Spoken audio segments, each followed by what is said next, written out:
ओम नमस्ते। मैं कुलभूषण बैराठी और मेरे दाईं ओर है राजस्थान प्रशासनिक सेवाओं की वरिष्ठ अधिकारी बहन प्रीति शर्मा, जो विगत 25 वर्षों से योग के क्षेत्र में निस्वार्थ अपनी मानद सेवाएं प्रदान कर रही हैं। मेरे बाईं ओर है इंजीनियर मनप्रीत कौर, जो विगत 5 वर्षों से योग के क्षेत्र में अपनी निःशुल्क सेवाएं प्रदान कर रही है।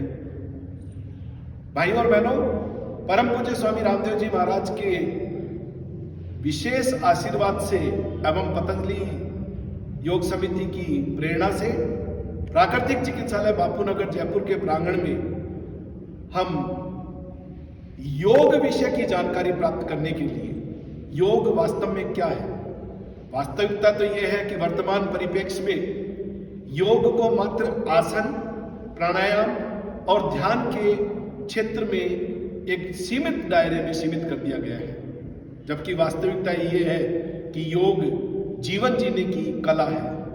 योग के माध्यम से व्यक्ति अपने व्यक्तित्व का निर्माण करता है, अपने समाज का निर्माण करता है, अपने राष्ट्र का निर्माण करता है। और जो वास्तव में योग के बारे में जानते हैं, न केवल राष्ट्रीय अपितु पूरे विश्व की समस्त समस्याओं का समाधान ढूंढने में ये योग एक बहुत बड़ी हमारी ऋषि मुनियों की दी हुई विधा है। तो आइए ऐसे दर्शन के बारे में, ऐसे योग के बारे में पर्याप्त मात्रा में जानकारी प्राप्त करते हैं बहन प्रीति जी शर्मा से।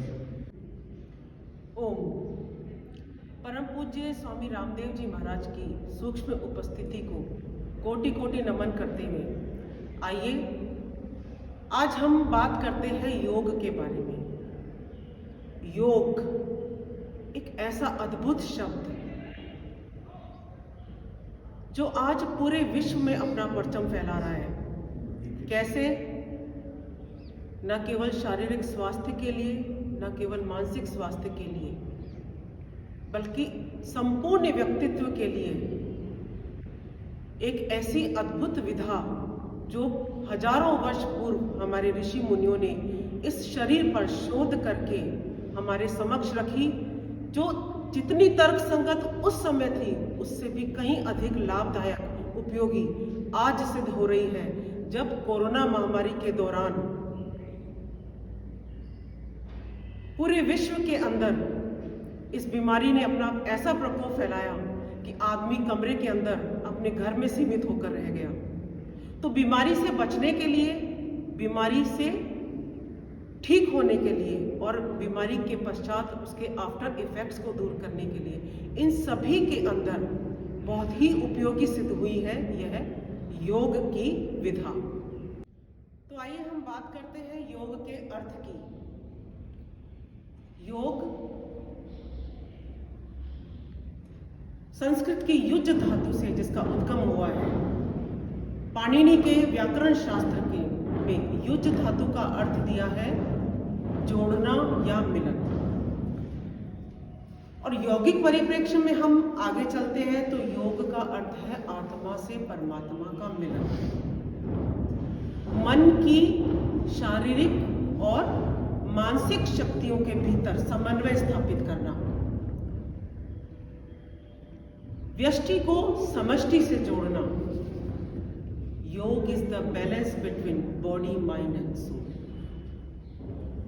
इन तीन शब्दों के भीतर शरीर, मन और प्राण, इनका कोऑर्डिनेशन, यही तो है योग। और कैसे? जब हम साधन की बात करते हैं तो सबसे पहले नाम जिसका उभर कर आता है वो है महर्षि पतंजलि। महर्षि पतंजलि योग के उपदेष्टा ऋषि, जिनके द्वारा योग में सबसे पहले योग सूत्र की रचना की गई, सूत्रों का संकलन। क्योंकि पतंजलि से पहले योग विद्यमान तो था सृष्टि के आरंभ से, क्योंकि सृष्टि के आदि ग्रंथ है वेद और वेदों में योग का उल्लेख है। तो सृष्टि के प्रारंभ से योग उपस्थित तो था, क्योंकि अलग अलग ग्रंथों में, वेदों में, श्रीमद् भगवद गीता में, पुराणों में, उपनिषदों में, संहिताओं में, स्मृतियों में, सभी में योग का उल्लेख है, लेकिन वह सब बिखरा हुआ था, व्यवस्थित नहीं था। और योग को व्यवस्थित करने का श्रेय यदि किसी को जाता है तो वो थे महर्षि पतंजलि। उन्होंने सभी सूत्रों को एक जगह संकलित किया और एक व्यवस्थित रूप में, सिस्टमाइज रूप से, लिखितबद्ध सबके सामने रखा। तो आज उसी का परिणाम है कि योग सबके सामने एक विधा के रूप में, एक ग्रंथ के रूप में सबके सामने उपस्थित है। महर्षि पतंजलि कहते हैं योगश चित्त वृत्ति निरोध है, अर्थात योग is the total cessation of modalities of mind. चित्त की संपूर्ण वृत्तियों का निरोध किसके माध्यम से नियंत्रित हो सकता है? वह है योग। तो योग व्यापक रूप से विद्यमान है। यदि हम शारीरिक स्वास्थ्य के रूप में बात करते हैं तो यह संकीर्ण विचारधारा के रूप में है। महर्षि पतंजलि ने चित्त की वृत्तियों पर नियंत्रण की बात की, तो चित्त हमारा मन और वृत्तियां, इच्छाएं, सांसारिक इच्छाएं, भावनाएं जो हमें इस संसार के, इस माया जाल में बांधे रखती है। और भारतीय दर्शन का यह मूलभूत सिद्धांत है कि जीवन का लक्ष्य यदि कुछ है तो कैवल्य की प्राप्ति है, मोक्ष की प्राप्ति है। तो इसी तरह से योग का अंतिम ध्येय होता है मोक्ष की प्राप्ति। तो योग के द्वारा हम मोक्ष की प्राप्ति कर सकते हैं। तो चित्त की वृत्तियों का, मन में उठने वाले भावों पर जब हम नियंत्रण कर लेते हैं तो यम, नियम, आसन, प्राणायाम, प्रत्याहार, धारणा, ध्यान के माध्यम से समाधि की अवस्था में हम पहुंचते हैं और आत्मा का परमात्मा से मिलन कराने में सक्षम हो पाते हैं। यही मोक्ष है। आगे चलते हैं तो महर्षि व्यास कहते हैं योगः समाधि। योग क्या है? समाधि। और समाधि समाधानम, जहां पर व्यक्ति की, समाज की, राष्ट्र की, विश्व की संपूर्ण समस्याओं का समाधान हो जाता है, वह है योग है। तो पूरा संपूर्ण अपने आप में लिए हुए यह शब्द, जैसा कि पहले हमने बात की थी, शारीरिक स्वास्थ्य के लिए नहीं है, मानसिक स्वास्थ्य के लिए भी नहीं है, नैतिक स्तर को बढ़ाने के लिए भी नहीं है। योग संपूर्ण व्यक्तित्व के लिए है। जब अर्थ की बात कर रहे हैं, हम परिभाषाओं की बात कर रहे हैं, तो आगे हम बात करते हैं योगेश्वर श्री कृष्ण की। श्रीमद् भगवत गीता में श्री कृष्ण कहते हैं योगः कर्मसु कौशलम, कर्मों के करने में जो कुशलता है वह योग है। स्किलफुलनेस, जो भी कर्म हम कर रहे हैं वह कुशलता के साथ, पूरे ध्यान के साथ। इसीलिए भगवत गीता में ज्ञान योग, कर्म योग और भक्ति योग, इन पर बल दिया गया है। तो ज्ञान के साथ साथ भक्ति और भक्ति के साथ साथ कर्म। कर्म कैसा? निष्काम। दो प्रकार के कर्म हमारे ग्रंथों में है, निष्काम कर्म और सकाम कर्म। तो बिना किसी फल की, बिना किसी इच्छा के जब हम कर्म करते हैं तो वह निष्काम कर्म कहलाता है। और निष्काम कर्म जब हम करते हैं तो भगवान ईश्वर अपने आप को वह फल देता है। तो कर्म करने पर बल देता है योग, और यही गीता में बताया है। तो योगेश्वर श्री कृष्ण आगे गीता में यह भी कहते हैं, आत्मस्थ कुरु कर्माणि संगम त्यक्त्वा धनंजय सिद्ध सिद्धयो समो भूत्वा समत्वम योग उच्यते।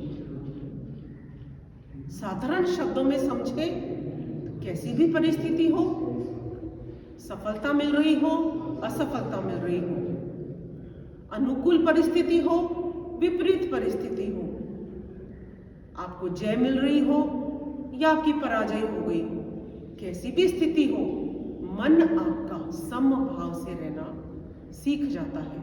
यही योग है। समत्वम योग उच्यते। कैसी भी परिस्थिति हो, अपने आप को समभाव में रखना।